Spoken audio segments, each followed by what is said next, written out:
Guys, unboxing na naman tayo ulit guys. Meron na naman tayong parcel na dumating.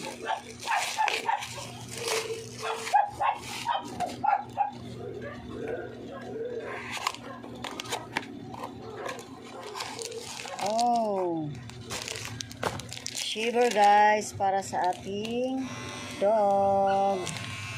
Ayan guys, super legit siya guys. And guys, para sa eyes nila guys, kasi yung dito nila guys makapal yung mga balahibo nila, so para mabilis nila matanggal, ship na lang natin.